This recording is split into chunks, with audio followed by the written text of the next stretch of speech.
A trio of astrologers joins Mystical Sisterhood today.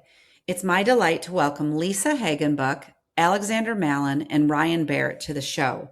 They've recently started the Astrology Off the Charts podcast and share a love of what is called Humanistic Astrology, which deeply considers the consciousness of the client over only having standalone astrology readings. Alexander brings his love of astronomy and history to the conversation.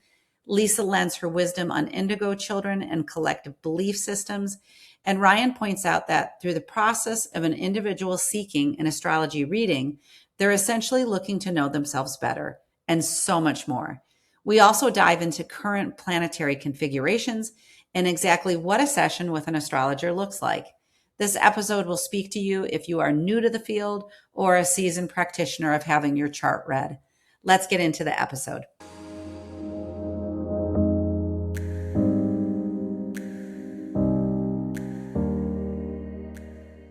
Welcome back to Mystical Sisterhood. This is your host, Maureen Spielman, and I believe I have a real treat for you today.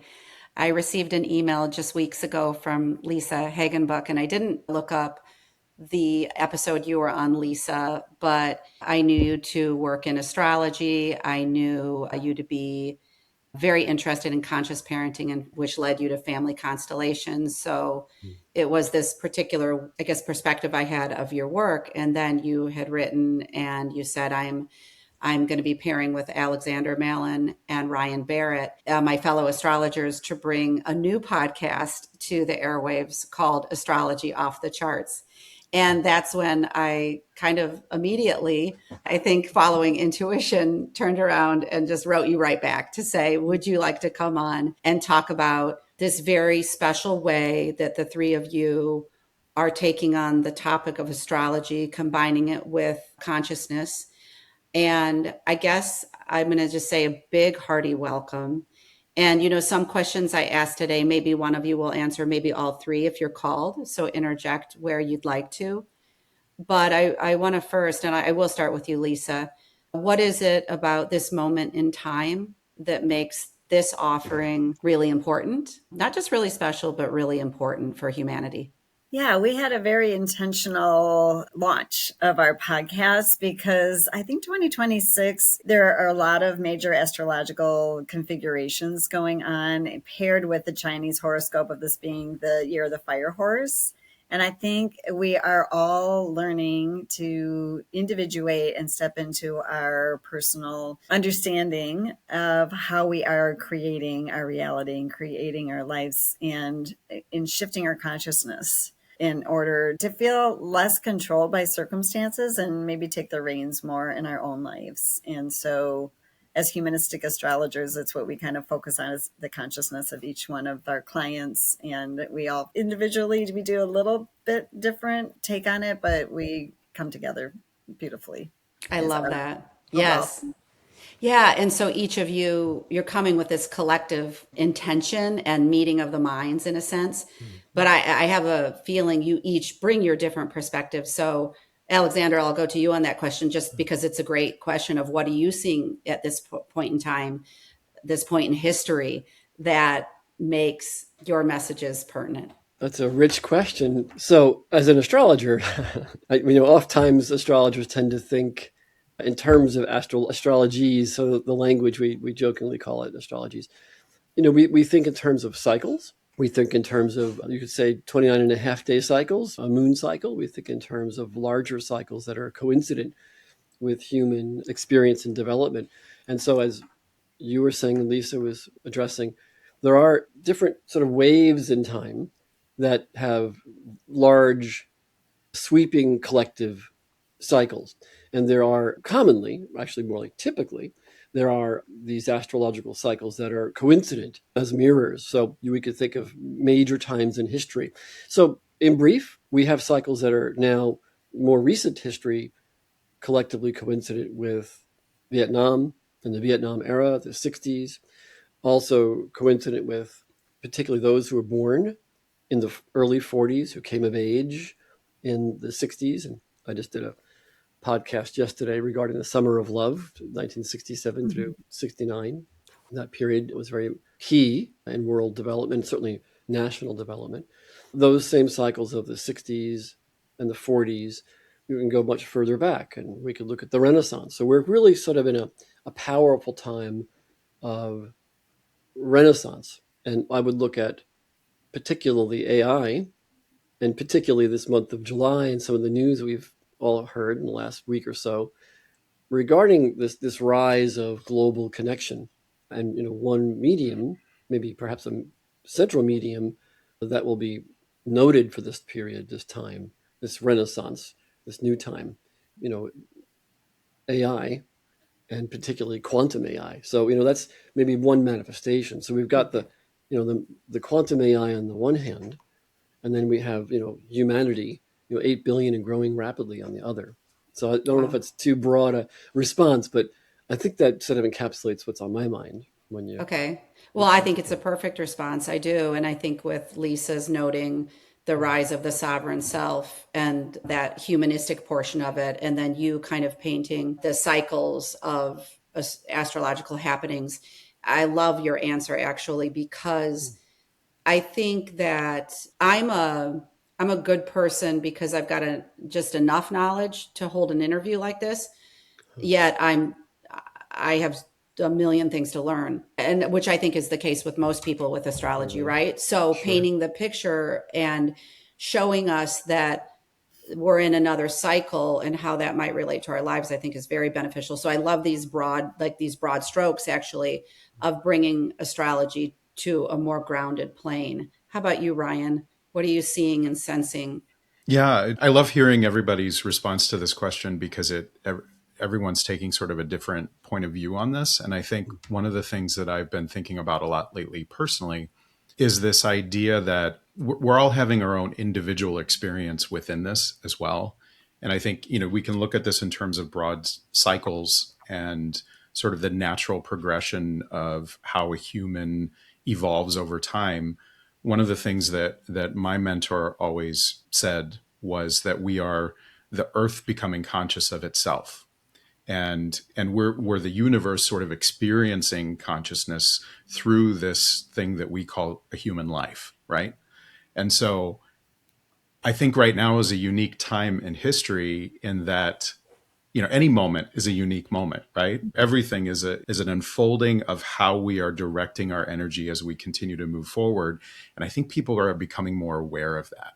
Even, people that are looking to astrology or any of the healing arts or tarot or any of the divinization arts, they're looking to know themselves better, right? And so how do we foster that now in a way where we give people access to the things that they're looking for in this age where everything is at our fingertips? Yeah. And I think there's an opportunity to humanize that rather than have it be through this digital experience. Yes, we're on this platform, but there's also an opportunity to really have these one-on-one connections with each other from a heart and a head center, and bringing those two together in a way that actually helps people understand themselves better so they can make better choices about their lives in terms of who they want to be and how they want to direct their life so that it aligns better with who they are. They can be more authentic. They can feel a greater sense of freedom. Mm-hmm. Wonderful. I love that. And I think that collective of the three of your answers there, and that's one of the reasons I would say to the listeners, go to listen to Astrology Off the Charts, because they really get to know who you are as individuals, as practitioners, and like your voice really comes through. And so I think a lot about what's happening with the generations right now. Lisa and I kind of connected, it was through Valerie Wood, but it was around our love of that more conscious, intentional side of parenting.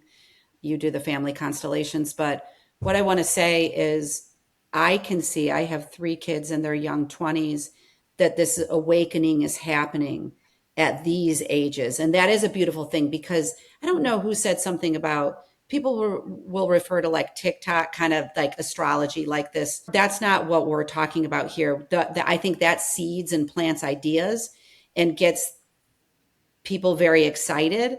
But what I see happening is where we've separated the healing arts and mystical practices in the past and had them out in the ethers like astrology is, right? It's up in the skies. It's no longer separate from us, and we're bringing it to, like, it's accessible to us. And that accessibility seems important to me. Like, where, because was it born of separation, that astrology, when I heard that they used it to consult with kings and queens, I would imagine back in, ancient times or like medieval times, and then it went away throughout time. Like, there's also this thing that's happening where we're not separating ourselves and calling these things woo woo and calling that practitioner like far out. And, people are talking about astrology. I think that's just, I guess I'm commenting. It's a beautiful thing that's happening right now. And that's another reason why I see what you're offering as perfect timing, perfect alignment. And yeah, is there anything in that where you're watching as practitioners what's happening and you're almost like, wow? And Alexander, maybe I'll start with you, because I think in one of the podcasts you talked about like that you had seen this. You said you discovered astrology in 1976, but there was an awakening then, and it was the age of Aquarius, and now this coming alive again. And like, people just were hungry for it. We've been dragged through a lot of density. And so I'm just fascinated by the awakening that's occurring. Mm. Well, yeah, indeed, I did discover astrology. For me, actually, maybe a handful of years, 5 or 6 or 8 years after I discovered astronomy and hard sciences and my passion for hard sciences, which I always kind of tongue-in-cheek joke. We're doing hard science right now. I mean, certainly on this platform, we're wearing science. We're actually comfortably air conditioned in science. So in this at this time. Again, I want to sort of bring in, AI. We're very enamored and soaked in science, and we've been raised in science, which is actually a very good thing from a purely scientific standpoint. Objective reasoning, objective experience, both really sort of the correlative between the subjective, the individual, as Ryan and Lisa shared, and you as well, Maureen, and then the objective, so that there can be science sort of measures what's universal and what's constant. In astrology, you could say, in astronomy, the sun rises every morning, the sun sets every evening. Something is fundamental, but yet very human and humane. And so that's a significant piece to hang on to as we digitize and quantify, as we in the US, certainly, and around the world, are literally numbered. Social security numbers were numbered and quantified and logged on and passworded. It's become the thing of every moment of our day. It's amazing in a way that this medium, that the computer has completely absorbed pretty much every facet of human interweaving and interaction. I do think those people who are maybe materially, working and creating or doing contracting work or building infrastructure, but even in that building and creation, there is the digitization. So we have this really important confluence now, as we did in the 60s. And I think the 60s is an important time in so many ways, and that it's kind of, the values are rising again, the values of humanity and humanism in relationship to, the material sort of function and Okay. creation. And those are important themes. So yeah, in brief, I found astrology in 1976 and began practicing that year, actually, as well. And it was during a time that was still very much just post Vietnam and post the rise of the 60s and post that very powerful time period of cultural radicalization and breakthrough. So I think in so many ways we have another period here Yeah. that is coincident with that kind of cultural rise. And at the same time, there is the nascent stirrings in the heart and soul, as the work That's and the good. work we're all doing, the work you're doing, Maureen, Mm-hmm. to call in the human and humane. That's beautiful. Yes, I love it. And I personally love seeing the patterns of the decades and where we've come from. And I laughed that I recently saw a younger person being interviewed, and they said, you were to the interviewer, well, you were born in the 1900s, as if the 1900s were one decade in themselves, not, not many decades. And it kind of made me laugh because I'm like, 1905 was very different than 1975. But Yeah. I think that's an important point because, I know that, my kids and their friends listen to podcasts like this. And it gives, I think in that, like, okay, let's give them an overview of what's happening and why this is important. Yeah. So, Ryan, does that bring a thought to mind? Well, as Alexander was talking, one of the things that was kind of coming into my head, and it was yesterday, I was scrolling through social media and saw Stephen Forrest, who is a very well-known astrologer, talking about the age of Aquarius, or the idea that Pluto, the planet Pluto in astrology, has moved into the sign of Aquarius, happened early 2023. It will be there until 2044, I believe. And so when we talk about the dawning of the age of Aquarius and what's happening right now, I think one of the things for us to all keep in mind is that, Pluto had been in the sign of Capricorn, which is about structures and hierarchy and work that takes time. And there's a goal at the end of this, right? So it's coming out of this period of, where we have been dealing with a lot of hierarchical structures in the world around us. And those are starting to dissolve a bit. In Aquarius, this is about the collective. It's about freedom. It's about a sense of, being able to express yourself freely and in authenticity with who you are. But we're in the very, very early degrees of that transit and that transition. And, it's going to take some time for all of this to unfold. So what we're seeing right now out in the world is a lot of this stuff that needs to be dealt with is coming out of the woodwork. Because when we look at the world around us and the destruction and war, loss of life, this idea that we are being controlled by governments above us, there's this power struggle that's happening right now.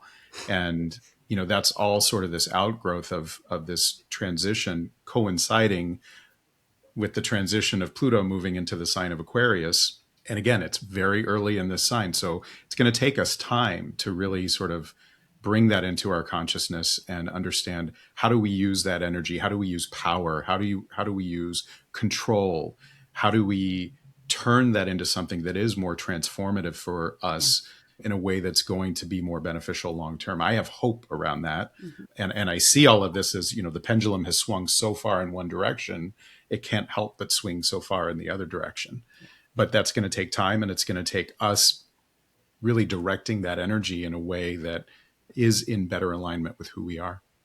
It's beautiful. It makes me think a lot about the individual experience and the collective experience, and that how when you speak of what has come prior to the time we're in now, with systems that maybe became toxic for the way that they operated in a sense, and now things coming down, that the thing that rises for me is how there were practitioners like yourselves entering the fields you're working into, getting good at your craft, doing that in the individual sense. I love the fact that in 2026, you're coming together, because I think the coming together is representative of a collective sort of coming together that's happening right now. So it's a beautiful symbolization of that.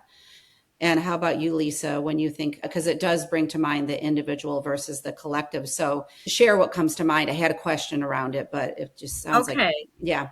Yeah, well, what comes to mind for me, and because I became very interested in what they were describing, just kind of similar to the archetypes in astrology, they were describing the energy fields of the children coming in. And there's this whole wave of indigo children, right? Who are, anywhere from probably their late 30s, to, I think they're still coming. I know I have a daughter who is one.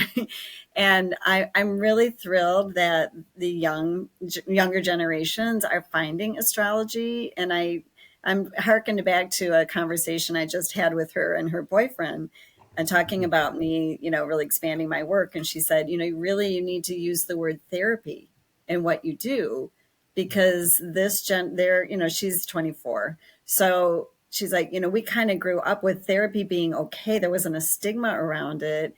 And astrology, I think of what we do in a way as energetic talk therapy, because we're helping the individual understand their unique signature and sovereignty in the world, in a world of like social media, where sometimes you can feel like you just need to be like everybody else. I mean, astrology kind of helps you understand your individual blueprint. And she's like, that's a great, even if they're in different forms of therapy, it's Yeah. great for them to understand this archetypal system. So they're my favorite. You know, if I can talk to somebody in their 20s, I'm just in love. I'm just like, you know, the world's your oyster, to understand yourself, and don't fall prey to collective belief systems that don't match yours. And, you know, you're our future, you're our bright future marching forward. So I get excited. Yes, there's just so much expansion happening there. Yeah, thanks for sharing that. The question that I was going to ask Lisa, and maybe we'll go backwards and start with you again, is it reminded me of, I think, what Alexander and Ryan were sharing. There are the aspects of what's happening in the sky that, like Alexander was saying, create these patterns across time. And then each individual, I like how you say it's like the owner's manual, that each individual is born with this owner's manual. And we don't know anything about that, right? We don't discover it until way later, that we actually have something that can guide us through life. But would you start there? Like, where does someone start? Because there's a lot of people, I think, that have never had a session for themselves. And Right. so let's just speak to those people and say, like, why would you begin to explore this, and what benefit or insight could it lend into your life? Yes. So, you know, to me, I do call it the closest thing you're ever going to get to your own owner's manual, because everyone and everything in your life is contained in the birth chart, even generational patterns and all of that. So I really wish, if I could wave a magic wand, I wish every mother who went home with a child had a copy of their child's birth chart, so that they could begin to explore the individual nature of their child, and how different the family patterns could start shifting a lot earlier. So at any age, it's just a great way to just understand what makes you tick, and why my favorite thing for a person to say after I talked to them for a half hour is like, well, you didn't really tell me anything I didn't know, but it gives them permission to be who they are. And that's how everything great can unfold in their life, is because oftentimes we just, and we did a lot of work with Dr. Shafali, right? And be like, well, we have a movie that we project onto this child. And it's like, but that's not the movie that they're playing. That's not the role that they want. So, and I think even in our own lives, it helps us dismantle where we've been trapped by cultural and family patterns, and where we want to break free. And this is the age of Aquarius. It's a great time to individuate and break free from those patterns. So Yeah, I love that. It seems like if the book hasn't been written yet, that book might need to be birthed into the world. yes. Around the owner's manual for that child coming home. How about you, Ryan? When you first meet with somebody, what are the things that are covered in a beginning session for somebody? The way I always approach a session with a client, especially someone who's coming to me for the first time, and I say this constantly, that I view your birth chart as the DNA of your consciousness. And so when you look at this pattern, you're seeing sort of these inherent tendencies and instinctual responses to things. And it's a pattern that describes how you are likely to respond to life and how you're wired, essentially. And so when you understand that, when you know that, it gives you an opportunity to interact with that energy, with that structure in a different way than you might. So, for example, as a Aquarius sun with Gemini rising and a Libra moon, there's certain things that I'm wired to as with that particular configuration, where I'm going to automatically respond to certain situations if I'm not thinking about it. This will be my response to something. As an Aquarius, I tend to gravitate towards standing up for individuals who, maybe can't stand up for themselves. I have this collective view of the world, tend to be open to a lot of things. I tend to have a weird side of myself. That Gemini rising tends to, the way that I approach the world, the way that I experience the world is I want to gather as much information as possible, share it, digest it. Just, it's about information gathering for me. And at my core, emotionally, with my Libra moon, I want peace. I want people to get along. I love beauty. I love surrounding myself with beautiful things. And when that's out of joint, I'm not happy. I tend to have issues with that. Knowing that gives me an opportunity to maybe react to things differently than I might instinctually. So it gives you a sense of volition over your own life and how you want to maybe approach different situations in a different way. Okay. And when those areas get activated by transiting planets, and when we say activated, all we're talking about is it's like the energy is it's like a guitar. You're holding a guitar. You are the person playing the guitar. You're directing the music, but your chart, when those strings get strung by something happening in the outside world, or what we perceive as the outside world, and in reality, is there really any difference between us and everything around us? That tends to like set off a certain tone of music, and then we can, decide, okay, do we want to react to that, or do we want to act differently than we have in the past? And so there is this push-pull between, people see your birth chart sometimes as this fate. You're fated to live a certain life and have certain things happen to you. And to a certain extent, based on the way our charts are set up, there is some truth to that. But how you react to that, how you react to what happens, what you decide to do with that information is entirely up to you. There is this sense of free will around it as well. And so I try to make sure that as I'm working with clients that I convey that to them. Oh, beautiful. I love all of that. That's a great starting place for someone to understand, okay, what might come when I go into the session. Alexandra, I'm thinking of you too, and just the many years of experience you're bringing to the table when you meet with a client. But is it a mix of the science of when a person is born and like Ryan's saying, like the rising sign and the sun and the moon, and then energetically, are you using other energy tools to help interpret what's going on with the person in front of you? Does that question make sense? It does. I would actually almost want to defer to Ryan and Lisa, perhaps in that regard. Maybe what comes to mind is back in the 60s and the 70s, when I was coming of age, there were a number of key books out there for Western Americans to kind of tune into these important topics of self and spirituality and identity of self and our place in our family, our place in the world. And one of those books that was, I think, still really heralded was called Autobiography of a Yogi by Paramahansa Yogananda. And Paramahansa Yogananda was one of the first East Indians, Hindu Indian guru figures who came to the West, who came to the US, and really introduced yoga and yogic techniques. But really, it's the science of mind, the science of consciousness, you could say, or scientists would say it's not science, but science likened to Western psychology, science likened to Western philosophical, psychotherapeutic, spiritual ideas. So Paramahansa brought this idea, these technologies of meditation, awareness of consciousness that date back 5,000 to 7,000 years in Indian culture. I make reference to the book Autobiography of a Yogi because he speaks to his guru figure, Sri Yukteswar, who, like many Indians, studied astrology, which he referred to as the holy science. So my point here is perhaps a foundational piece to look at is this holy science, this holy art form of astrology. And what is astrology? Well, it's just a map of the sky when you're born. I mean, really, astrology, as a backyard astronomer, I can tell you, your birth chart is simply a graphic, two-dimensional wheel, a pictograph of the sky that I always liken with every client. I liken it to a sundial. It's a great way to understand how to read a chart. So it's a map of the sky. It's a map of nature. It's a map of that moment after 9 months when your mother carried you 3 trimesters and birthed you into this physical world, birthed you into this earth. So for each mother, each child is a significant moment. For her, having a human come out of your body is pretty fundamental. It's about as real as you can get. It is the quintessential, the quintessence of humanity. And so a birth chart is an astronomical map of what that is. And as Sri Tesfar said, you could call it a holy science. It is, as Lisa said and Ryan said, the roadmap of your soul.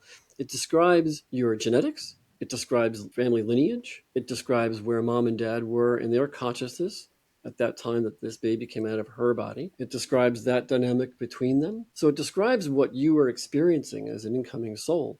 It also describes your chart, the potentials of your soul, what you bring in. Or as I say, if 2/3 of the world is correct in their perception, their idea system, this idea of reincarnation or the journey of the soul over time, if that's true, then our chart also describes our nascent soul nature and how that nascent soul nature is interweaving with this experience of mom and dad and whatever you're born into. So the chart is a big mirror of what you're experiencing. So the first thing that I do with clients is to really look at that whole big picture. Yeah.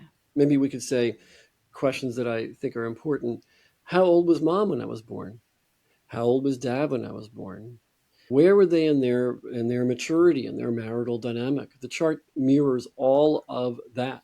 And that's what an astrologer looks at to understand, your journey with these two other souls, and our family members. So all of it, we can use this chart as an objective way to both be, collective, universal, but also subjective. It's very personal, being born to this family or this mother, this father. So maybe again, back to Paramahansa Yogananda, the idea of astrology being the holy science might wrap up kind of what Yeah. our discussion so far is bringing to my mind. It's beautiful. And I love the reference to the sundial. And I wonder, what I've heard from some is that it's so confusing, it's so overwhelming, it's so like these things. Yet when you said the sundial, that unlocked something for me, I think. And I wondered, and it may or may not be true, is when I look at a chart and it's got all the planetary symbols in it, does a part of that chart move at all? Like, because when I hear the things about planets moving in the sky, or you use words like trine or sextile, I was catching, and you did define some of those words like in your first few episodes, which I think is really important, because I think a lot of times that word can take me out of my grounding around it. And so, Lisa, what have you found? Like, do people have some blocks sometimes about, I can't possibly understand that? And how do you kind of open up that channel to say, like, yeah, it's possible that this could be a very guiding tool for you? Yeah, because it essentially is like learning. It's its own language system. So people will say, well, I don't understand what this chart, means. And I say, well, I don't know how to speak French either. So if I want to learn how to speak French, I've got to study it, right? So what I love about this time in history is there's so many tools that allow them to take these, when they take their chart home, they can, just Google the astrological signs and get the symbols in their charts. And there's so much that they can learn about the key characteristics of it. So the chart never changes your whole life, but it is always in constant communication with where the planetary energies are moving through the chart. So that's one way. There's motion. It's how are those energies impacting the static when you were born, your basic nature archetype. And then there are different ways to progress the chart. And so I always say astrology is like a rabbit hole. You can dive in as deep as you want to go. And even if I always say to people, a great way to see the impact that you have in your own life is just to work with the lunar cycle. Okay. Because if you work with each new and full moon phase, and even just to set your intentions for the month or to release what isn't working at the full moon, but then you can find out a way to, how do I connect that phase, because each of the lunar cycles is in an astrological sign and degree. How do I plug that into my chart and then work with it more intentionally? So even if you were to just do that one thing, I mean, I feel like I went through I said, if I ever write a book, it's going to be called Between Two Eclipses, because between the fall eclipse and the spring eclipse, my life completely changed. But I work with the lunar cycle every month, and I co-created what I wanted. So there's a lot of different ways that you can work with astrology. And so I feel like everybody can work with it, but it's just a matter of how much you want to dive in. But yeah. Yeah, I like that. I'm going to ask too, do you think that because people start to hear these things that are happening right now, like Alexandra, you've done a great job of, like, again, describing the eras and the different things that are happening in the Vietnam War to like what the political events we're seeing now. And I think that someone was referring to, well, you guys were definitely talking about, I don't know if you called it the magic trine. And I know that I started hearing just a few weeks ago, because I'm not watching videos all the time. I'll just hear about things. But the bar bolts basket. That's hard to say. But these things are kind of cool because if I've got the three of you in the room and you're going to say like, okay, for the listener, what is important to know about right now? I know we've got some very significant things going on in the sky. Ryan, do you want to jump into any of those that you think would be helpful? Oh gosh, sure. This year has been significant from, a transit perspective and what's happening in the sky. July and August though are pretty ripe with things that are going on. We just an example of this, and so you referred to the Barbo basket, which is the essentially a configuration, basically a magic trine or a transcendental trine between the three outer planets. So we're talking Uranus, Neptune, and Pluto at 4 degrees of each of their respective signs, and they were forming sextiles to one another, and then a trine between the outer two planets.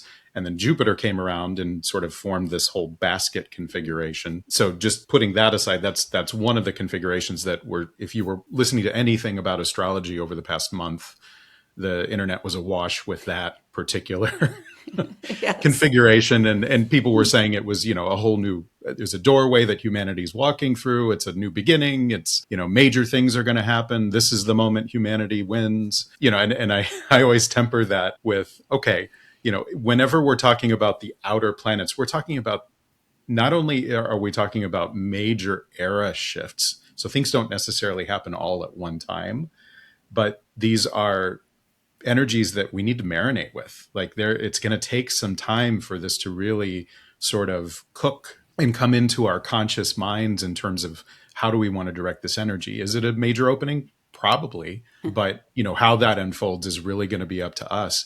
And then on the 12th of August, we have a total solar eclipse. And as Lisa mentioned, around eclipses. And then shortly after that, we're going to have a partial lunar eclipse. So eclipses are really potent times when, it's times of, really kind of coalescing what it is we want and releasing what it is we don't need anymore. And so those are those cycles that we go through as humans. What's really, really interesting is if you just have a sense of curiosity about what's going on in the sky, Yeah. and what's going on in your life, and start to see where things sort of link up and connect, that's when the magic starts to happen. That's when you really can see that synchronicity is alive and percolating in your own life, and then look around you in the world around you and how it's showing up in the world around you. That's what astrologers did. They were timekeepers. They were looking at what was happening in the sky. They were keeping time with the cycles, the natural cycles of the world around them, and they were noticing what was happening in mundo, in the world around them, and in vivo, in the life that they had, with themselves. And they were noticing those synchronicities, and that's really what astrology is. It's the language that describes that synchronicity between the happenings of the world, the happenings of the heavens, and how those two come together. Mm-hmm. And apply to our lives. Yeah. Yes. Yes. Alexander, anything to add to that or what's coming to mind? Well, first of all, Ryan and Lisa, and what's also beautiful, that is a nice thing when you work in close connection with other practitioners. We're all saying a similar thing. It's all being woven into our fabric. And I love what Ryan just said that adds to Lisa, the inner and the outer. So I think of an important piece here, so there are a couple of things that come to mind. I'll try to be brief. One, I spend portions of my year with astronomers. And generally, I do not discuss what I do professionally because it just blows their construct. Their idea of what they think I'm doing is incorrect completely. And if I try to engage them and say, well, hold on a second, let's get things straight, it's difficult. So astrology, what is it? It's simply looking, as Ryan said, markers of time. It's a collective way of looking at our human move through the world. You could say perhaps if you were Native American and this child is born and a pack of coyotes run by, we'll call the child Little Coyote.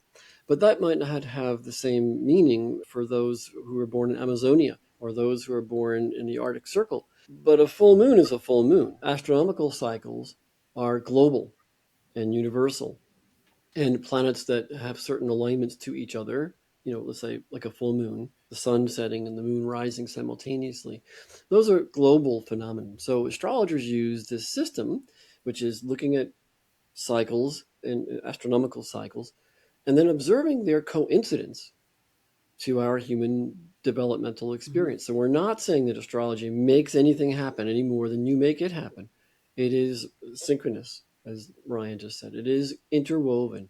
That when I first thought, as Ryan was just sharing what he shared, it's the idea of the ocean and the drop in the ocean. And what is the difference between the ocean and the drop that joins with the ocean? Is there a difference? In a way, by volume or by quantity or by, there are particulars to it, but ultimately it's unified, it's unity. And so that's an important idea here, that our birth chart being our personal drop, our personal roadmap, those cycles of time, those social cycles, those environmental cycles. So your birth chart says you're born during a blizzard or you're born during a summertime pool party. That's what the signs of the zodiac describe. Okay. It's not making you something. Mm-hmm. It's a social system. It's a family system that's imprinting you in your earliest moments of being out of mom's womb. So birth chart describes that interface, that interweaving. We're making the chart be everything it is as much as it's making us. It's not, neither thing is making, the drop is not making the ocean per se. It's kind of what I'm getting at. Mm-hmm. So I think it's really important to have people understand your birth chart is simply a map of the sky, the season, the time, that 9th month that mom finally had this child come out of her body.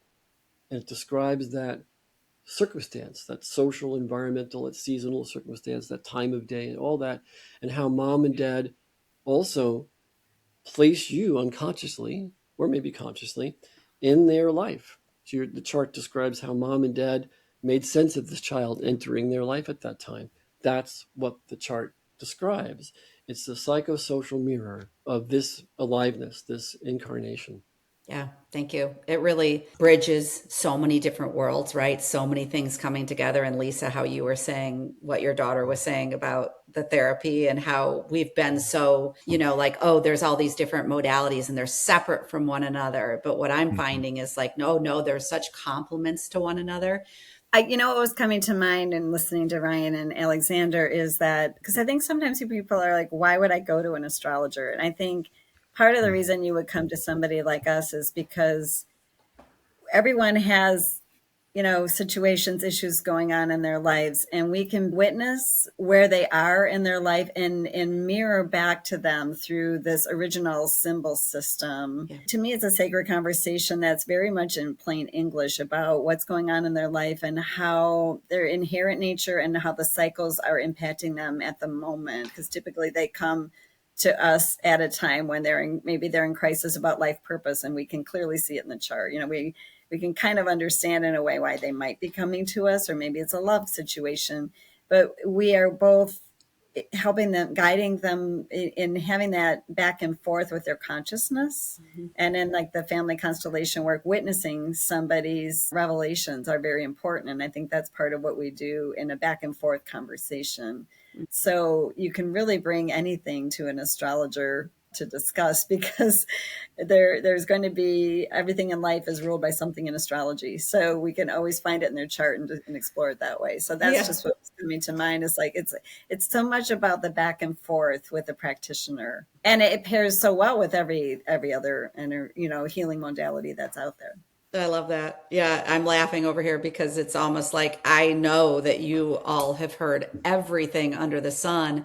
And, the things that were relegated to just the therapeutic rooms, it's like, and I'm sure when you hear it, you're like, oh yeah, yeah, that kind of fits, or that makes sense, or it's okay. It's part of your life's path. So I appreciate that. I wanted to ask, well, 2 questions. One was around, I think sometimes it's great to go to someone who can read your chart once and have that one-off experience. But it also seems like if you were in relationship with an astrologer, what do you think is a nice cadence to have around that? Because would it be, once a month might be a lot, I should say, not too much, but a lot, but like every 3 months, or just to be in cycle with with what's happening planetarily in the skies. Yeah, I actually was talking about this with someone recently because they were asking, how often should I come and see you? And, I think that it really is dependent upon the individual, their circumstance, what they're looking for out of it. Because part of this, as with any type of engagement with someone where you're asking them to be, as Lisa said, a witness to what's happening in their lives, and even if you sit down with a licensed clinical therapist, there's a goal, right? There's something that you're trying to achieve by having that conversation, by having that interaction between you and someone else. And I want to stress, if you're going to see an astrologer, it 100% should be a conversation at some point in in the session. There should be a conversation. If it's someone just talking to you or talking at you, run in the other direction, because it requires this interaction between the astrologer and the person coming to see the individual. So, that is incredibly important. One of the biggest rules that I always follow is, that you cannot understand or know the person's level of consciousness from the chart alone. You have to have a conversation with that individual to understand how they are currently using that setup, that configuration in their own chart. And so, to get back to your question though, making sure that you are, when you're talking with that individual, sort of figuring out with them, what are you coming here for? What are you looking for from this experience? And getting very clear on that so that as you move through that conversation, you can not only, hit that mark for the individual that's coming to see you, and sometimes it'll surprise them, what they're coming for or looking for may be sort of a mismatch with what they get, but it's exactly what they needed as well. So you kind of have to be aware of that and allow for that to come into play as well. Personally, I start every conversation with a client. I draw a tarot card before they come and see me so that I can sort of tap into what's the energy of that moment. Okay. Some astrologers, and I will do this as well, will actually draw a chart for the consultation time that it begins, because that in itself sort of contains the question and the potential answer for that conversation. So there's different ways to look into this, but it really does depend on the individual and what they're looking for. And there are some individuals that I would recommend, hey, let's set up a short-term intensive. Mm-hmm. You're really looking to achieve this, whether it's something in business, whether it's something in a relationship, or just understanding themselves better, or working through some issues that are present for them in that moment. And here's what I would recommend in terms of coming to see me, and then we can evaluate it at the end of that time period. Yeah, I love that. It feels very collaborative and connected. What just came to mind too when you were talking, I'm on the younger end of my big family. My older sisters have not been able to find their birth time. And they've gone to this, we grew up in Indiana, they've gone to the state of Indiana, they've gone to our county, and they can't find it. And so what do you do in cases where, Alexander, where someone might not know their birth time? And like your parents are deceased, so they don't know. I'm glad you asked. I just want to interject one last thing, Sure. Dovetailing to what Ryan shared a moment ago, and I will be really brief about that. But in terms of going to an astrologer, there is a consultation, and then there's also coaching and counseling. Maybe the best way to wrap up that particular topic, Carl Jung, not Freud, but Jung was an astrologer. And a lot of Jung's ideas were taken directly from this art form of observing the cycles of nature and how you're part of it. That's what a birth chart is. So Jung said, if most of the time, he would never sit with a therapeutic patient without their chart in his lap. So that might be a good way to think about that as far as that's amazing. when you see a client. Yeah. As far as the time of birth, it depends on the state. Each state keeps records differently. But the foundational thing is there are typically still 3 documents. I think now, a digital age, they're kind of drawing them together finally, as they should. But there is the long form birth certificate, the short form birth certificate, and the hospital birth record. And typically, City Hall, Village Hall, Town Hall will have all 3 documents. The long form that has the time of birth on it, the short form that they'll typically send you unless you specify, that will not have the time of birth on it, or the hospital birth record that may or may not have the time of birth on it. So you're looking for the long form birth certificate. You have to really specify with the clerk. And if it's a city hall, let's say like Borough Hall, Manhattan, that covers all the districts of New York City, you have to specify what you're looking for. I want to look for the time of birth. I need the long form birth certificate. That's the one I'm looking for, not the short form. I already have that. I want the time of birth from that, or the hospital birth record. So long form, hospital birth record. All those documents are kept in City Hall, Village Hall, Town Hall. Okay. Hospitals dispose of records typically up to 20 years. So that's what you have to specify from the clerk. The long form birth certificate that has a time of birth. That's what you're seeking. And most places will have it. There are some other issues. It depends on where you are. Some states didn't keep the same records as carefully. Nowadays, since the records were starting to really be kept after the 50s, most people will have their time of birth written on a document. But then there are some states that are really going out of their way to omit the time of birth, or even retrospectively omit it. That's another recent thing that's happening in certain states. So it's a kettle of fish. It's kind of an open, as Lisa said, it's opening up a deeper theme here. But long form birth certificate for the time of birth. And there are methodologies like rectification where they can take major life events and kind of work backward and try to get it as precise as possible. Or some astrologers use a noon chart or a 6 a.m. chart. So most of the where it's going to affect it is the rising sign or the personality sign, if you don't know the time, because the wheel changes by a degree every 4 minutes. So yeah, so there's ways around it. But you can rectify a chart technically, when you're doing it mathematically correctly, within 4 minutes of time. So if you're doing the right job, now, if you have a 24-hour clock, you have no idea, during a 24-hour cycle at all when the child was born, then the math becomes really complex through the issue of opposites, opposite sides of the same coin. But if you have any clue morning, noon, or night, then you can really rectify within like 4 minutes of accuracy mathematically. Okay. That's so helpful, because I know that within my own family, my sisters are like, oh my God, I can't find it, especially with the two oldest ones. Mm-hmm. So I want to just say, as we kind of wrap up our hour together, is one thing that I really appreciate about this conversation is the manner in which you're very deliberate in slowing down with the information. It's not hurried pace. It's not like we got to get this out like there's some deadline or timeline. I appreciate that, because we need to process it. And I also will remark on a couple times it came up how we're going into certain cycles, either collectively or individually, but we don't have to be in a hurry. Because I can even say, like, when the year of the fire horse, whenever that was, like February 16th, 17th, something in there, media will make it this thing like, oh my God, it's the year of the fire horse. You got to get going. And if you're not like have it figured out by March 30th, then forget about it. And I noticed that because I naively thought like, okay, here we go. And then it's been a year of working through a lot of emotions in order to get to where it finally seems like after July has passed, we're on August 4th recording today, like it's a little bit like calm after the storm a bit. Mm-hmm. And so it's kind of funny, I guess in many ways you could have said, well, like your emotions were the fire horse in a sense. But for speaking from my own experiences is knowing that it's an offering that we're moving into a certain period of time. You're fine.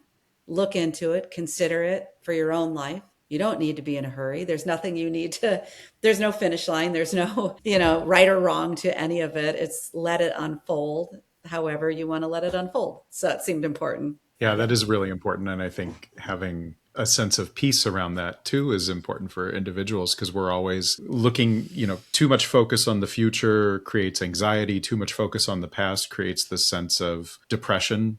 I could have changed things. If you really focus in on the moment, and I think astrology helps you do this, it does allow you just settle down a little bit. Yeah. And you can just be at peace, understanding, I say this to myself almost every day, the divine design of my life now comes to pass. I now do the thing that I can do and only I can. I now fill the space that I can fill and only I can. And it just gets me to settle down a little bit and calm down and be like, okay, I'm on the right path. Love that. Ryan, I always, end saying like, what's coming through you? What's the parting message you want to leave? I think that's beautiful. Is there anything more you want to add just to kind of completing our time together today? I would just say, be aware, be curious. That's what all of this is about. When we lose our sense of curiosity and we think we have it all figured out, that's when we're in trouble. So it's true. I like that. Alexander, any messages coming that you want to I share? think Ryan shared it perfectly. It's perfectly. You're right on time. Every moment is you're exactly where you should be for your spiritual and personal growth. I do think perhaps we envision maturation and progressing through life, yielding wisdom. And so along that line, I think, wisdom is the intent to be here now, to be in the moment, as Ryan said, to be, rich in the moment and reviewing, having that superconscious self, observing, sort of gently watching, watching the self go through its journey. And just you're exactly where you need to be. You're right at the right perfect place. Yeah, thank you. And it really dawns on me, strikes me that to be able to have a platform to share these messages and to say that in order to affect the field in some way is just so incredibly powerful. Lisa, what about you? What's coming to mind? Yeah, I mean, it is back to that fire horse. It's a 1 year. So even if you just plant a seed, it will grow and bloom in its own time. And everybody is at their own pace in life. And so if we think about a child being born and there's a whole universe born in that moment, every moment that we have in our lives, is an opportunity to create what we want to create. And if we didn't like what we created, we can start again. Every breath is a new. I think the breath is so important, and the breath shows us that there's a death and a rebirth in every breath. So Beautiful. Thank you. Thank you for coming on today, spending your time. Yeah, you're so welcome. Thank you to the listener as always. And I think what I'll do is I'll put any links you want me to share. I always put it on social media, put it in the show notes, but I love this conversation and I know that it's going to benefit many. So thank you. Thank you, dear Maureen. Yeah, Thank you. We'll see you in the next episode. Thanks for listening to this episode of Mystical Sisterhood. To learn more about my one-on-one coaching programs or join the Mystical Sisterhood membership, visit MaureenSpielman.com or MysticalSisterhood.com. Thanks so much. I'll see you in the next episode.